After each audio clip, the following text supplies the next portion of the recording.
আজকে ব্লগিং করার কোনো ইচ্ছে নেই, তবু বর বলছে যে চলো চলো বাড়িতে কি করবে একটুখানি চলো। তাই এদিকে চলে আসলাম আর ব্লগিংটাও শুরু করে দিলাম। এদিকে যদি আসলাম একটু অন্যরকম তোমাদেরও লাগবে, ভালো লাগবে, তার জন্যই ব্লগটা শ্যুট করা, না হলে কিন্তু করতাম না। শরীর খুব একটা ভালো নেই, শরীর প্রচণ্ড পরিমাণ মাথা যন্ত্রণা। আর এইটা হলো কাকিমা, তো কাকিমা প্রচুর পরিমাণে কাজ করে, তো সব কাজেই। তো কাকিমাকে ডাকলাম, চলো কাকিমা আমাদেরকে একটুখানি হেল্প করো। তো কাকিমা একবার বলতেই চলে আসলো আমাদের সঙ্গে। কাকিমাদের বাড়ির পাশেই তো এটা, যে এই মানে জায়গাটা আর কি করেছিল। ও ওইটা করেছিল।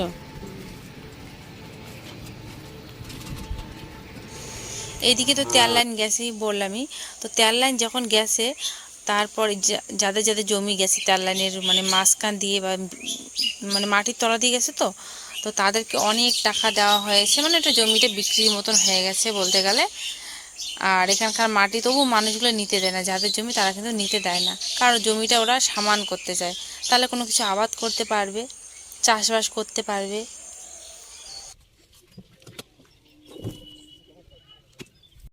শুভ সকাল বন্ধুরা, সবাই কেমন আছো? আশা করি ভালো আছো, সুস্থ আছো। তো সবাইকে ওয়েলকাম আমার নতুন একটি ব্লগে। তো দেখো এখানে কোথায় আসছে মাটি তুলতে, এই যে কাকিমা, এটা আমার কাকিমা মাটি নিচ্ছে আর কি। মাটি নিতে আসলাম আমাদেরই। তো কাকিমাকে দেখে নিয়ে আসলাম যে চলো একটুখানি আমাদেরকে হেল্প করো, তাই আসলাম মাটি নিতে। এইদিকের মাটিগুলো না ভালো, এইদিকে আমাদের তেল লাইন গেছে, তো তেল লাইন গেছে, তো তো এই জায়গার মাটিটা আর কি খুব সুন্দর। আর আমাদের ওইদিকে যে মাটিগুলো আছে সেই মাটিটা তো ভালো না, বালুগুলো মাটি। আর এই মাটিটা হলো মানে সিমেন্টের মতন অনেকটা, খুব সুন্দর মাটিটা। তাই এখানকার মাটি নিতে আসছি, ঘর লেখা মোছা করতে মাটি লাগে, তো তার জন্য নিয়ে যায় রাখবো যাতে 1 বছরের জন্য হয়ে যায়। আর প্রচুর হাওয়া দিচ্ছে কিন্তু এখানে, তোমাদেরকে ব্যাক ক্যামেরা একটুখানি দেখিয়ে দিব আমি এখন। আমাদের গ্রামে সবাই কি করে, যখন শীতকালে মাটি পাওয়া যায় তখন অনেক অনেক মাটি মাথায় করে গামলায় করে নিয়ে এসে বাড়িতে সুন্দর করে রাখে, মাটিটা মানে লেপা মোছা করে সুন্দর করে রাখে। তারপর যখন মাটির প্রয়োজন হয় ঘর লেপা মোছা করতে বা অন্য কাজে লাগে না মাটি, তখন কি করে ওই মাটিগুলো কেটে কেটে নেয়, সুন্দর করে লেপা মোছা করে বা অন্য অন্য কাজে ব্যবহার করে, উনুন বানায়, সব কিছুই করে। তো ওই জন্য আমিও আসলাম, আর সামনের বার আমাকে অনেকগুলো মাটি নিয়ে গিয়ে দিয়েছিল। তো সেগুলো আমার অনেক দিন হয়ে গেছে, 1 বছর হয়ে গেল, শেষ হয়ে গেছে। তাই আবার চলে আসলাম এখানে মাটি নিতে।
হয়ে গেল মাটি নেওয়া, এখন বাড়ি যাবো। এইদিকে মাটিগুলো নাকি অত ভালো না, ওই যে ওই দূরে, এই দূরে এদিকের মাটিগুলো আর বেশি ভালো।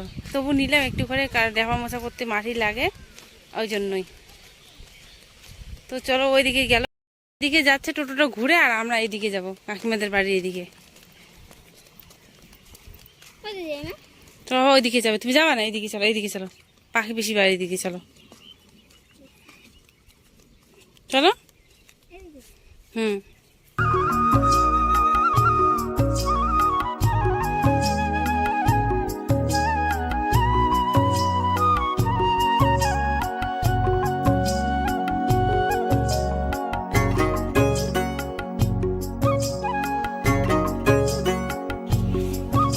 এই যে রসুন ওদের বাড়িতে, আলু, এখানে খড়ি।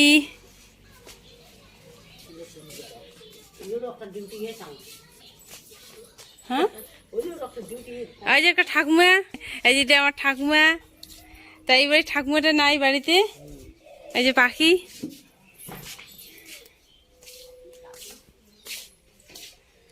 চলো টিভি দেখি, পাখি ঘরের টিভি দেখি। এই যে পাখি, তুই কি কার্টুন দেখিস? এই যে পাখি কার্টুন দেখে।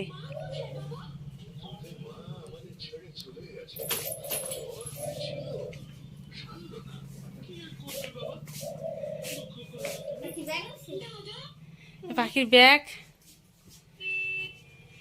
চলো যাই, এখন আমরা বাড়ি যাবো, চলো যাই। বসো, যাও যাও। চাবিটি আছে না? আমি কোন বসে বসে বসে পা দেওয়ার মতন ঠিকঠাক একটা জায়গা ছিল না, তবু এইভাবে আসতে হলো। টোটোর মধ্যে সামনে ওরা দুজন বসেছিল, মানে মাম্মা আর ওর পাপা, আর পিছনে বসেছিলাম আমি। তো ওখানে দেখো মাটি ভরে গেছে, পা দেওয়ার মতো জায়গা নেই।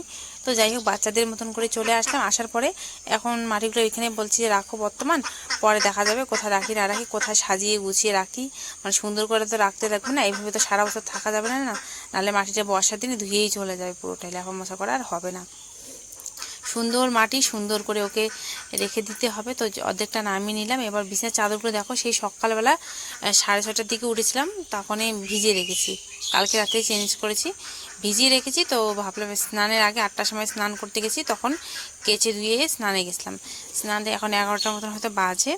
তো এখন এগুলো আবার ঘরে নিয়ে গিয়ে বিছিয়ে রাখবো, গুছিয়ে রাখবো। দু একটা কাপড় আমারও কেচে দিয়েছিলাম, বাস এখন না তাড়াতাড়ি কাপড় জামা শুকিয়ে যায়, বেশি একটু সময় লাগে না। তো চলো ঘরে গিয়ে এগুলো গুছিয়ে সুন্দর করে রেখে দিয়ে দিই। আর ওই বিছানার চাদরটা সাদাটা একদম ছিঁড়ে গেছে, মাঝখানটা একদম পাতলা হয়ে গেছে প্রচুর পরিমাণে।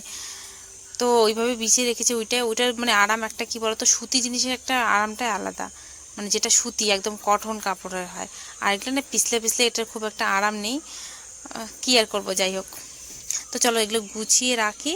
তারপর ওইদিকে বালিশের কভারগুলো লাগাতে হবে, না হলে কেমন খালি খালি লাগে, মাথা দিতে ইচ্ছে করে না যতক্ষণ না লাগানো হয়। তো বালিশগুলো একদম মানে তেল তেল মাথা দিয়ে তো সবসময় ওই যে দাগ পড়ে গেছে, মানে বসে গেছে দাগটা। আর ঘরে অন্ধকার লাগছে, লাইটটা কবে নিয়ে আসবে জানি না। ওই যে লাইটটা চেঞ্জ করার জন্য ওকে দিয়েছে, এখনও পর্যন্ত লাইটটা দিচ্ছে না। বলছে যে ওটার থেকে একটু ছোটো সাইজের আছে, ওইটা নিতে বলছে, মানে তারপরে ও নিয়ে আসবে আজকে মনে হয় রাত্রিবেলা। বলছিল যে নিয়ে আসতে লাগবে, 3-4 দিন হয়ে গেল, পরে না হলে যদি আবার ভুলে যায়। এইমাত্র আসলাম, আসার পরে যে সকালবেলা বিছানার চাদর যেগুলো ধুয়ে দিছিলাম সবগুলো এবার মানে সবগুলো লাগিয়ে নিলাম, বালিশের কভারগুলো। আর রান্না আবার দুপুরবেলা করতে হবে। সকালবেলা কালকে মিষ্টি ছিল, ওগুলো খেয়েছি, মিষ্টি মুড়ি, তারপরে বাসি ভাত ছিল, ওগুলোই সবাই মিলে খেয়েছি। এই যে কেমন লাগতেছে, ঘরে লাইটটা না এখনও নাই না, এই জন্য অসুবিধাটা। খেয়ে দেয়ে এখন 11টা বাজে, তো মাটি টাটি নিয়ে এসলাম, ওগুলো আজকে করবো না, অন্যদিন করবো। আর দুপুরবেলা রান্না করতে হবে। আজকে তো ভাবছিলাম যে আমি ব্লগিং করবো না, কারণ সে কালকের ব্লগটা আছে, ভাবলাম যে করবো না। ওখানে বারবার বলতে চলো চলো মাটি আনতে যাই, ওই জন্য গেলাম দেখে মানে ব্লগটাই শুরু করলাম, না হলে করতামই না। তো জানি না এরপরে কতটা কি শেয়ার করবো। তারপর শুরু হলো সেই মাথা যন্ত্রণা, এত পরিমাণে মাথা যন্ত্রণা কি বলবো। তো মাম্মামকে বলছে, মাম্মাম একটুখানি মাথায় তেল দিয়ে দাও। আর ও হাত করে ছোট ছোট না, খুব সুন্দর করে তেল দিয়ে দিচ্ছে, তোমরা বিশ্বাস করবে না। মানে এত ছোট বাচ্চা আর এত সুন্দর করে আমাকে তেল দিয়ে দিয়েছে। ওই তেল দিয়ে আমি ঘুমিয়ে পড়েছিলাম। ঘুম থেকে উঠলাম, ভাবলাম যে ক্যামেরাটা অন করে একটুখানি দেখায় যে দেখো শরীর অসুস্থ হলে কেমন ঠিক লাগে। তারপর আর বসে না থেকে চলে আসলাম বেলা শেষের দিকে। রান্না বাড়া খাওয়া দাওয়া কিচ্ছু হয়নি দুপুরবেলা, কেউই কিচ্ছু খায়নি। বাচ্চাটা একটুখানি মুড়ি ছিল, সেই খেয়েছে। আর আমি রান্না করতে, শরীরটা এত খারাপ লাগছে, রান্না করে আসবো কী করে।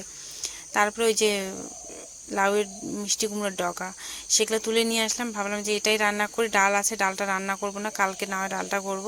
তো মিষ্টি কুমড়োর ডগা নিয়ে আসলাম, এটা কেটে রেখে দেবো। মানে কেমন লাগছে, চুপ করে যদি থাকে না বেশি খারাপ লাগে। তো অসুস্থ বলে যে চুপ করে থাকবো হাত গুটিয়ে সেটা নয়, একটু একটু করে কাজ করেই যাচ্ছি যাতে ভালো লাগে, শরীরটা তাড়াতাড়ি ভালো হয়ে যায়। তারপরে এদিকে আকাশ প্রচুর পরিমাণে খারাপ, মানে এখনই মনে হয় বৃষ্টি আসবে, অন্ধকার করেছে।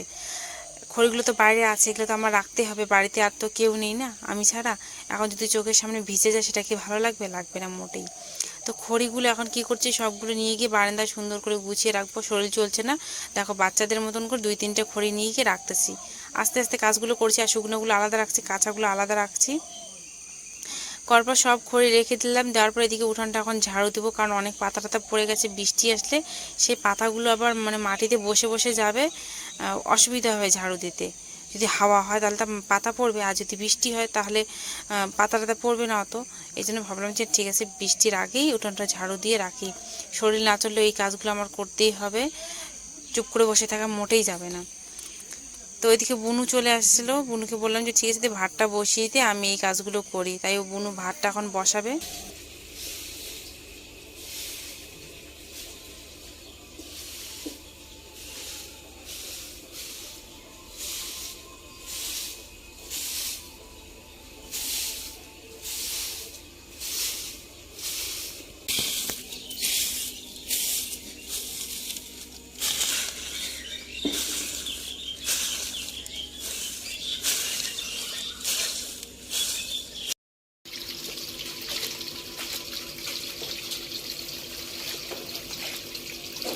তারপরে যে শাকটাগুলো কেটে দিলাম, শাক আলু কেটে দিলাম, এগুলো এখন ধুয়ে দিচ্ছি ওকে। ওইদিকে ভাত বসিয়ে দিছি বুনু, পরে আমি একটুখানি ওকে হেল্প করব। বললাম যদি ভাতটা বসে, ও তো স্কুল থেকে আসলে ওরও তো পরিশ্রম হয় না, এই রোদের মধ্যে সাইকেল চালিয়ে 4 কিলোমিটার আসে। এখন বাড়ি এসে দেখে দিদির শরীর খারাপ, এখন ও নিজেই বসালো রান্নাটা। তো চলো ওকে সব রেডি করে দিচ্ছি, ও বসে বসে শুধু একটুখানি রান্না করবে, আর পরে আমি উনুনের পাড়ে ঢুকে আমিও একটুখানি রান্না করব। সব জিনিসপত্র গুছিয়ে এদিকে বাইরে আসলাম। একটুখানি আকাশের অবস্থা খুব খারাপ, অন্ধকার করছে, নাহলে খড়িগুলো ঢুকাতাম না, ওইখানেই রেখে দিতাম খড়িগুলা। কিন্তু আকাশটা এতটাই খারাপ করেছে, তারপর ভাবলাম যদি পরে বৃষ্টি আসে আবার, ওই জন্যই খড়িগুলো সব বারান্দায় রেখে দিলাম। আর ওইদিকে সব কিছু সবজি টবজি রেডি করে দিলাম। নিশুকে বললাম যে রান্নাটা করতে, ও রান্নাটা বসিয়ে দিয়েছে, কারণ আমার শরীর একদম আসতে পারে, আকাশটা অন্ধকার করছে। সেই এদিকে বোঝা যাচ্ছে না, ঠিক এই সাইডে হচ্ছে। তোমাদেরকে ব্যাক ক্যামেরা আমি দেখাই দেবো। আর মাথা যন্ত্রণা, মানে আজকে তো ভেবেছিলাম যে ব্লগ করবই না, তারপর ওই যে শুরু করছি, কাজ তো করছি না, তাই ভাবলাম যে ক্যামেরাটা অন করে শেয়ার করি কাজগুলো, এইটাই। নাহলে ব্লগিং করতামই না। মাথা যন্ত্রণা, এখনও পর্যন্ত মাথা যন্ত্রণা করছে। মানে মাম্মামের হাতগুলো ছোট ছোট, ও তেল দিয়ে দিচ্ছিলো এইভাবে, তারপরে হাত দিয়ে মেরে মেরে দিচ্ছিলো, মানে বেশ ভালো লাগছিলো। মানে কোনো ব্যথা হচ্ছিল না, ব্যথাটা যাতে কমছিল। মাম্মামের হাত ব্যথা হয়ে গেছে। তারপর একটুখানি ঘুমিয়েছিলাম, ঘুম থেকে উঠে এই যে চোখে মুখে জল দিয়ে মাথাটা একটুখানি আঁচড়িয়ে নিলাম। মানে মাথাটাও আঁচড়াতাম না, ভালোই লাগছিল না, কি বলবো। আর এদিকে খিদেও পাচ্ছে, রান্নাও করতে ইচ্ছে করছে না। তো রান্না হয়ে গেলে সন্ধ্যার পরে একবারই খাবো সবাই, মানে আমিও না খেয়ে আছি, তার সাথে ওই যে মামা মুড়ি টুড়ি খেয়েছিল, ও মুড়ি খেয়েছিল। কি আর করবো, শরীর না চললে রান্না করব কি করে। গ্যাসে হলে তবু তো হতো যে গ্যাসের মধ্যে একটু টুক করে সিদ্ধ ভাতটা বসিয়ে দিলাম, চাল ডাল একসঙ্গে ধুয়ে,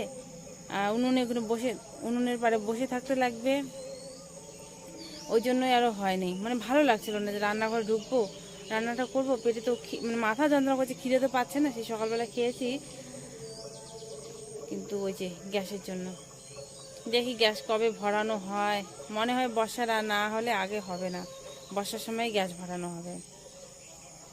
গ্যাসটা থাকলে সুবিধা কি হয়, প্রেশার কুকারেও একটুখানি যদি আলু সিদ্ধ দিয়ে ভাত বসানো দিয়ে দেওয়া যায়, তাহলে সবাই খেতে পারবে একটু করে হলেও। এদিকে দেখছি, সেদিকে হাঁটাহাঁটি করছি খালি পায়ে, জুতোগুলো খুললাম, মানে পাটা একদম গরম হয়ে যাচ্ছিল। কি কয়দিন থেকে মাথা যন্ত্রণা, ওই যে সেদিন গেলাম মেলাতে, স্নানের মেলাতে, মানে অষ্টমীর দিন, সেদিন রাত্রি থেকে শুরু হয়েছে। কালকে তো আত্মীয় স্বজন আসছে, মানে কালকেও যন্ত্রণা করছিল, কিন্তু ওই যে গল্প কথাবার্তা মনে ওইটাকে আমি করে দিয়ে দিয়েছি, যে একটু একটু করছিল। ভাবছি যে না, ওরা আসছে, এখন যদি আমি হাত গুটিয়ে বসে থাকি কেমন লাগে। ভাইটা এমনি আসছে আমাদের বাড়িতে 10-12 বছর পরে, এই যে প্রথম আসলো, তার জন্যই আর কি ওই করা রান্না বাড়া। মানে কালকে করছে, আজকে একদম শরীরটা আমার দিচ্ছে না। তবু তো আজকেও কাজ করেছি, এমন না যে চুপ করে শুয়েছিলাম, রান্নাটাই করিনি। বিছনার চাদরটা তো সকালবেলা ধুয়ে দিলাম সবগুলোই। রান্না বাড়া, যে কাজ, সংসারের কাজ তো একটার পর একটা করেই যাচ্ছি, একদম বসে নেই বন্ধুরা। এই যে উঠান ঝাড়ু দিলাম, উঠানটা পরিষ্কার লাগতেছে এখন, খইটড়ি সরিয়ে। বললাম যে অন্ধকার করছে, এই দেখো অন্ধকার করেছে, কিন্তু বৃষ্টি হতে পারে মেঘ বলে। এইদিকে ঠিক আছে, এইদিকে অন্ধকার করেছে, বৃষ্টি যে কোনো সময় চলে আসতে পারে, তাই একদম সবগুলো কাজ গুছিয়ে রাখলাম। আর এই মিষ্টি কুমড়ার গাছগুলো কেটে কেটে ফেলা দিতে লাগবে, বেকার আর জঙ্গল রেখে লাভ নেই। প্রচুর জঙ্গল হয়ে গেছে, এখন সাপটা বের হবে, গর্তের মধ্যে জল টল ঢুকে তো এই সময় কিন্তু সাপ বের হওয়ার চান্স থাকে। আর সাপ আমি একদিন দেখিয়েছিলাম, এই যে এইখানে একটা সাপ।